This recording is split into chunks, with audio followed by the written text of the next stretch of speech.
eu sou a Larissa. Eu vim falar com vocês hoje sobre TypeScript, sobre Flow. É um assunto que eu vejo bastante gente se perguntando sobre, tipo, o que é melhor, TypeScript, é Flow? Mas eu gosto de Flow. Não, eu gosto de TypeScript. Então a gente começou um projeto novo e eu fui encarregada de fazer essa pesquisa daí, sobre qual que a gente estaria utilizando, certo? Então, meu nome é Larissa, eu sou do Sul, sou de Joinville. Eu estou trabalhando já na área faz 5 anos, sempre como front-end. Trabalhei um tempo com PHP e jQuery, os falecidos, graças a Deus. E hoje eu estou trabalhando com React já faz 2 anos, no projeto do Rang. Então, eu mexi com React Redux, mexi com React Native junto com o Expo, para o app deles. Tenho uma certificação pela Microsoft. E hoje eu estou trabalhando pela VanHack, que é uma empresa de recrutamento canadense. Então, essa apresentação está disponível no Medium. Na verdade, é um post no Medium, ela é baseada nele, em que eu retrato com mais detalhes o que eu vou falar aqui hoje. Então, se vocês estiverem interessados em saber um pouquinho mais, sobre mais algumas explicações, é só vocês poderem ir lá e dar uma lida. Certo? Então, como eu disse, essa pesquisa que eu fiz, ela foi baseada em cima de um novo projeto que estava sendo iniciado lá na empresa. E então a gente teve vários pontos em que a gente aprendeu com o Rang que a gente sabia que ia enfrentar de problema talvez nesse novo projeto, porque ele ia ser grande, ele ia ser complexo, ia ter uma dificuldade a mais, que é muita gente usando, porque o time aumentou. Antes a gente era só em 4 pessoas, 5, e aí o time de back-end aumentou, o time de front de início ia ser o mesmo, só que ia aumentar depois de um tempo.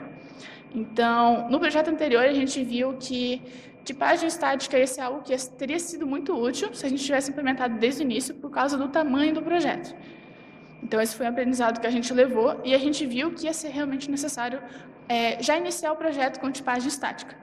Então, quais são os benefícios, de tu poder tipar o teu código? Tu poder pegar erros em tempo de compilação ao invés do runtime. Então, tu não precisa esperar subir o server e ver lá que tu esqueceu de declarar uma variável, que geralmente acontece. Então, tu consegue ver isso ali direto.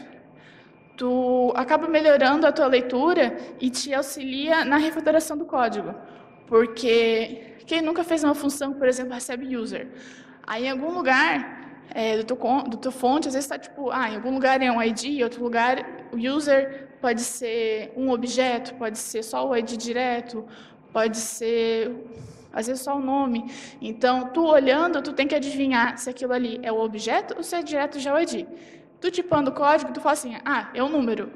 Então, tu já deduz que já é o ID.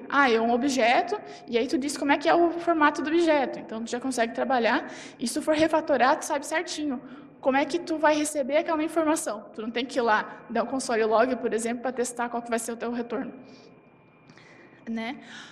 E também, quando tu tipa o teu código, a IDE consegue te trazer sugestões mais precisas. Então, tu pode, quando tu tipa, por exemplo, nesse caso do user lá, tu definiu qual que é o objeto inteiro, no momento que tu escreve user ponto, ele vai te dar sempre, ou pelo menos a maioria das vezes,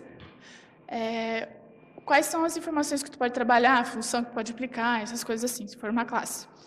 Então, tipagem é uma coisa maravilhosa e ela te ajuda muito, e é principalmente recomendado em projetos que são grandes e complexos. Então, se é algo que vai demorar muito tempo para ser feito, tem chance de, por exemplo, tu começar e outra pessoa pegar e tu ter que ficar repassando tudo, às vezes não acontece, pode ser que a pessoa saiu da empresa ou não, então já é meio que uma documentação do próprio código, então, sem comentário. Então, quando tu tem um time grande, então, hoje fulaninho está mexendo aqui, esses dois aqui, semana que vem eles vão estar mexendo em outro projeto, que acontece muito em empresa, está mexendo em vários projetos ao mesmo tempo. Então, isso é legal, é interessante, auxilia o próximo coleguinha que vai pegar o teu código também. Ou até tu mesmo, porque tu fica mexendo num projeto muitos e muitos meses, às vezes, e acaba esquecendo o que tu fez lá no início. Tu tem que assim, pera, deixa eu ver aqui certinho como é que funciona. Então, se tu quer também refatorar, que foi o que eu comentei, da questão de que auxilia a leitura e refatoração, né? Se tu vê que, geralmente, quando o projeto é muito grande, de algum ponto a gente tem que refatorar, porque a gente não tem essa visão do quão grande vai ser quando a gente começa, né? Então, também é recomendado, assim, pelo que eu vejo, assim, pelas pesquisas que eu fiz, que quando a tua equipe também tem uma familiarização já com, com tipagem já. Porque, para quem está começando, é uma abordagem nova para se começar, né? Então, tem que dar um aprendizado, tem que dar uma estudada, tu tem que setar a tua cabeça naquilo. Então, quando a gente fala de React, para poder tipar ele, a gente sempre ouve falar sobre TypeScript e sobre Flow. Eles são os principais que a gente tem ouvido falar, que as pessoas estão usando, né? Então, o Flow, ele é um type checker mesmo, que foi criado pelo Facebook, e ele tem uma inferência de tipos legais, assim, através da análise do código. Por exemplo, tem um operador que não tem no TypeScript, que é o asterisco. Esse asterisco, ele tenta inferir o tipo daquela variável, daquela função, de acordo com o que tu já tipou no código. Então, tu não precisa ficar tipando extremamente tudo, assim, né? E ele tem uma promessa de ser fácil de poder integrar com os projetos. Já o TypeScript, ele é um superset do JavaScript, então ele não é só um type checker, ele tem algumas funções a mais já junto ali, é um aglomerado de funções e funcionalidades. E então ele pega o teu, eu pensei uma linguagem nova, na verdade, até. Então ele pega, tu tem um código TypeScript que vai depois compilar para um JavaScript. E ele foi feito pela Microsoft, então se tu utiliza o VS Code, é o meu caso, acho que de muita gente, ele já vem já pré-configurado já para poder ser utilizado. A ideia é já te dar suporte para isso. Então, já que eu via muitas vezes assim, pessoal, lá no, por exemplo, lá no React do Slack Brasil, lá. No Slack Brasil não, no Slack do React Brasil. Pessoal, o que eu uso? Flow ou TypeScript? Geralmente ficava naquele 1 a 1. Geralmente o pessoal era assim, 10 e 9. Assim, pessoas falavam, 10 eu quero TypeScript, 9 falam Flow. E aí só que sempre tem várias situações assim, em que situação eu posso utilizar isso? Né? Então, eu acabei pesquisando artigos que fossem recentes, se eu não me engano, eu fiz em agosto, né? Se eu não me engano, eu procurei dos últimos 6 meses, e que fossem extensos, e que comparassem os dois sempre. E aí eu acabei chegando nesses 3 aqui, e daí eu fui lendo, tudo mais, fiz anotações sobre o que um falava que era melhor do que no outro, e depois eu dei uma trocada de ideia com o Sibelius, que apresenta aqui depois, e o Marcelo também, que também vai apresentar aqui depois. Que os dois, eles gostam bastante assim, de mexer com tipagem. Assim. E acabou que eu cheguei nessas conclusões aqui. O TypeScript, o legal dele é que ele tem uma comunidade maior. Ele está há mais tempo já no mercado em si. Então, tem muita biblioteca que já tem a tipagem pronta já para o TypeScript.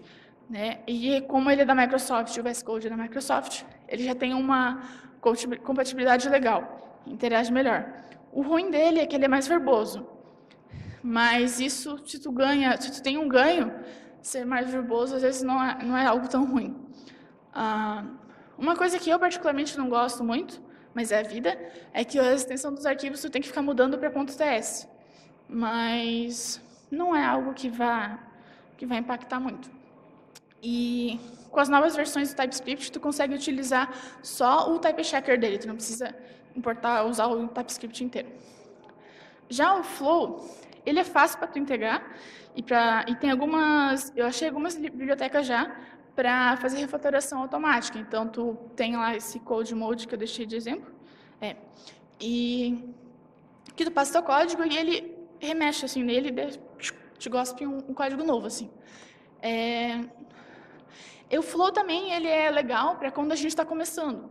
Eu comecei primeiro com o Flow, usando um projeto de React Native. Pelo que eu vi, o Flow ele trabalha melhor com o React Native. Não sei como é que está agora, mas pelo menos quando eu fiz a pesquisa, eu dei uma olhada por cima, mas não achei muito mais agora.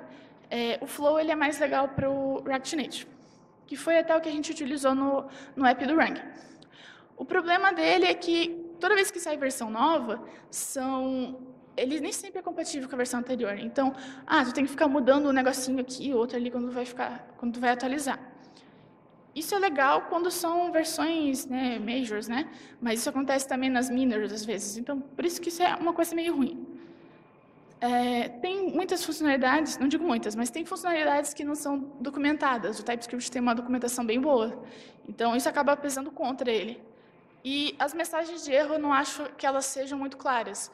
Então, por exemplo, ele coloca alguns placeholders, tipo, dizendo que componente é 1 e 2. E aí, no código, lá depois, na mensagem de erro, na verdade, às vezes elas são muito extensas, e tu tem que ficar caçando o que é aquele 1, o que é aquele 2. Isso eu acho um pouco ruim, assim. Né? E aí, para o projeto, foi escolhido o TypeScript. Porque ele tinha comunidade maior, está mais tempo ali. Um tempo atrás o pessoal fala assim, mas TypeScript não é tão bom para React. Né? O Flow é da mesma empresa que o React, então é melhor. Tem esse ponto, só que o TypeScript teve um grande avanço nas últimas versões, principalmente com o Babel 7. E até foi uma coisa que o Sibelius falou. Então, hoje o TypeScript ele é bem interessante para quando tu tem um projeto grande, por exemplo. Né? E até foi mais legal, porque nesse caso, o nosso back-end também testou o Flow e o TypeScript para Node, e ele viu que era mais interessante também o TypeScript. Então, com isso, o nosso back-end podia adaptar com os nossos PRs também. Mas e o Flow? Então, tipo assim, se tu gosta de Flow, tu pode usar Flow. O que eu estou falando aqui, foi para esse projeto que a gente estava usando e a gente não tinha nenhuma preferência inicial. Então, se você gosta de Flow e prefere usar Flow, pode usar Flow. Não vou te pedir. E tu sempre tem que estar usando aquilo que é mais confortável para você. Não adianta você ir para a equipe, principalmente, né? Não adianta vocês estarem usando uma coisa que não gostam. Então, se a equipe gosta de Flow, vai de Flow. E se o projeto também não é muito grande, por exemplo, estou brincando com uma lib aqui e tal, eu quero fazer tipagem, e não quero ficar perdendo muito tempo fazendo a tipagem. Então, pode usar Flow também, não tem problema nenhum. E o Flow, ele é mais interessante para quem está aprendendo, ele é mais fácil. Certo? E isso foi uma análise que eu fiz em agosto, dependendo das atualizações que venham, né? Que é o que acontece nessa área. Isso pode mudar, né?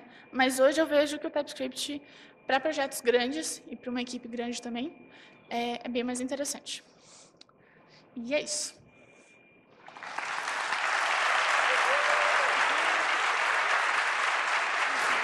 Muito bem, show de bola.